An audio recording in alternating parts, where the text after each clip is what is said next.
Praise the Lord, brothers and sisters. This is your brother Santosh coming to you with yet another episode on the Blessed Life in Christ video and podcast series. Dearly beloved, please also welcome to the newest listeners of the podcast called Musings of a Bible Student. And I am publishing the same thing in both these podcasts. Dearly beloved, today I am meeting many of you after a very long gap. Due to various things, I was not able to come to you on a regular basis. And by the grace of God, we have started a new beginning and we have started to learn the book of Romans. And let me read the first two verses. Paul, a bondservant of Jesus Christ, called to be an apostle, separated to the gospel of God, which he promised before through his prophets in the Holy Scriptures, concerning his Son, Jesus Christ our Lord. Dearly beloved, here we see that St. Paul says that it is the gospel of God. Gospel can never be a man's idea. It can only be God's idea. Because gospel means paying a heavy price. Gospel means sparing not his own son. Gospel means giving up his own son and to turn your face away from him. Yet, God willingly did that. Why? Because God loved us. That is why we read in John's Gospel, 3rd chapter, and I believe it is the verse 16, it says, "For God so loved the world that he gave his only begotten Son." Yes, dearly beloved, he loved you and me more than his son. If you ask God, who did you love most, myself or Jesus, he will always say that he loved you more than Jesus Christ. And dearly beloved, that is how God paid the price and, he redeemed us back to him. So it is the gospel of God, number one. And number two, he says it is a promised gospel. Dearly beloved, when God lost Adam, when he lost Adam and Eve in the Eden garden, that is when he proclaimed the word that his own son will crush the head of the devil. Dearly beloved, it was promised.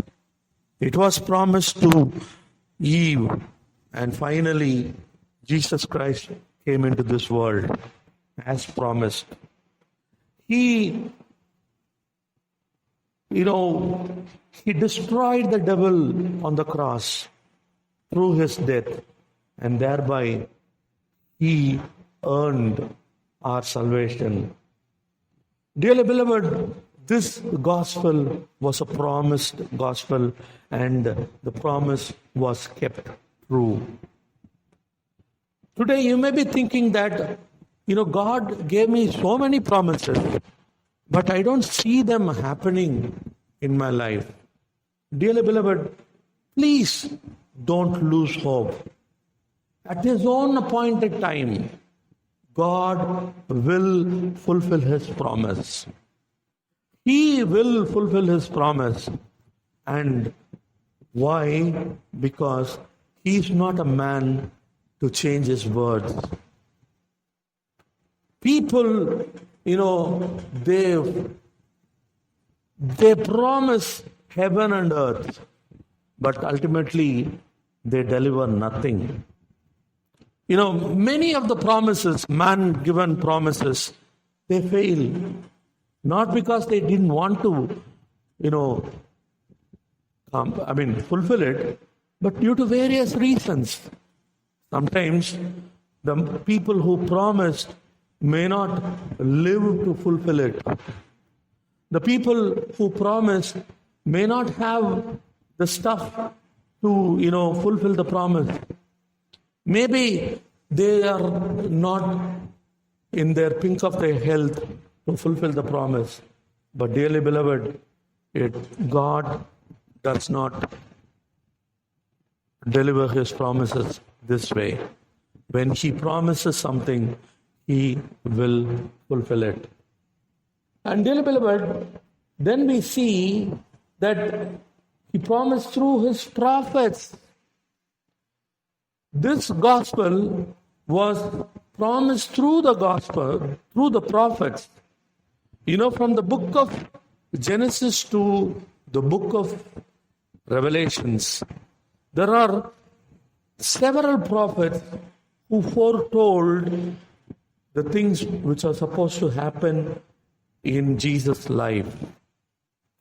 For example, Isaiah, the prophet Isaiah, he foretold how he is going to die before 800 years.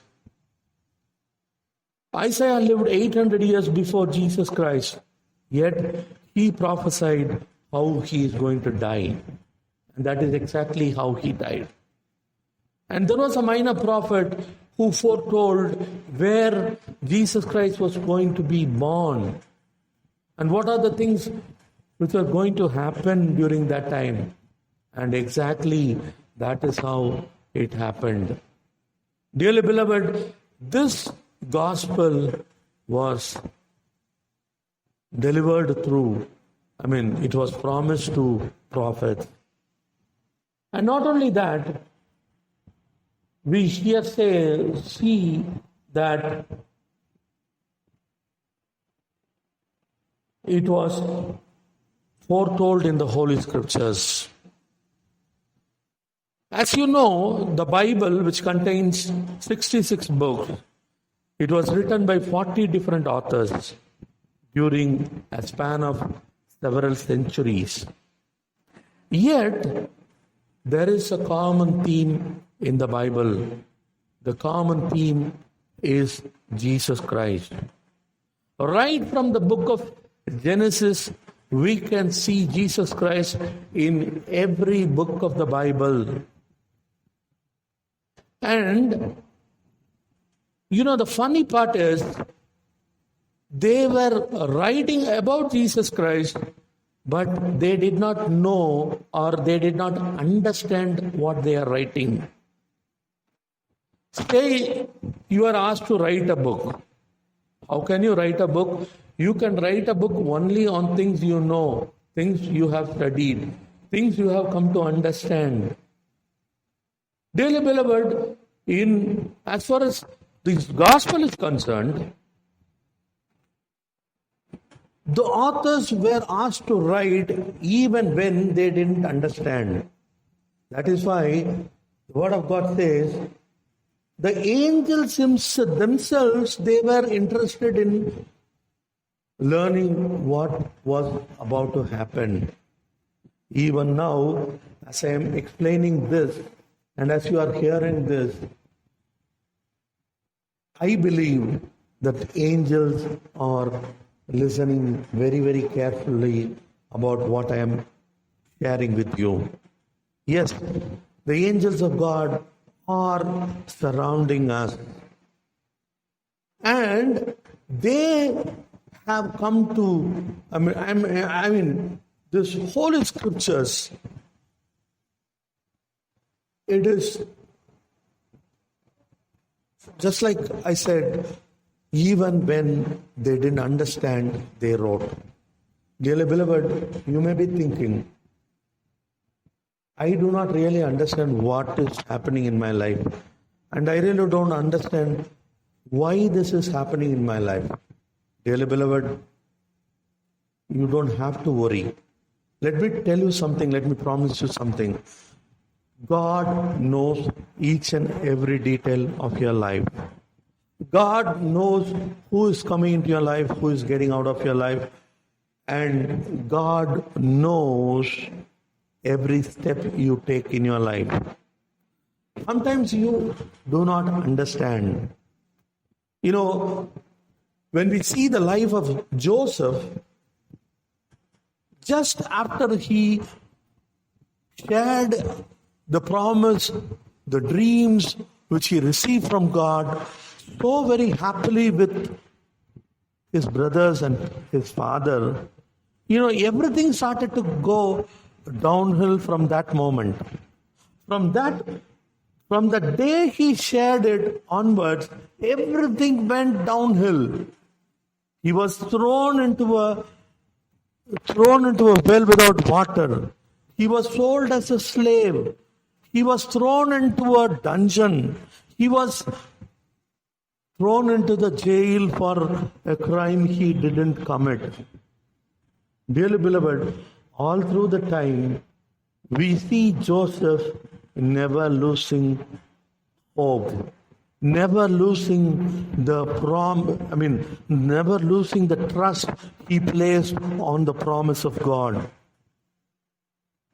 Only in one occasion he failed.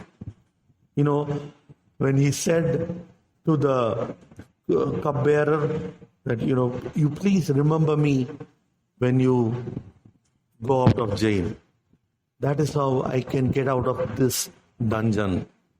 Dearly beloved, that is the only one occasion where he lost hope and he lost faith. Dearly beloved, you don't have to do that. You don't have to lose your trust on God. The God who promised you something, He will fulfill it to the letter and to the T. He will not even miss a simple thing to, not even a dot will change, said Jesus Christ from the Word of God. He will fulfill the promises He gave to you. Dear beloved, please continue to stay with me. Please continue this journey along with me, and let me pray and close this session. Dear Lord Jesus Christ, we come to you in the presence of the mighty angels, Lord. Lord, we worship you. We adore you. We praise you. We honor you, Lord. Please help us in this journey. Let us not forget that you are not a man to forget the promises you gave us. And we know that you are able to fulfill each and every promise you gave us. We humbly surrender us in your hands. Lead us, and may all the glory and honor and majesty belong to you, Lord. In the name of Jesus, we ask you, Father. Amen. Praise the Lord, brothers and sisters. If you find this episode or any episode a blessing, please share it with others. May God bless you, and I'll talk to you in the next episode. Thank you and bye.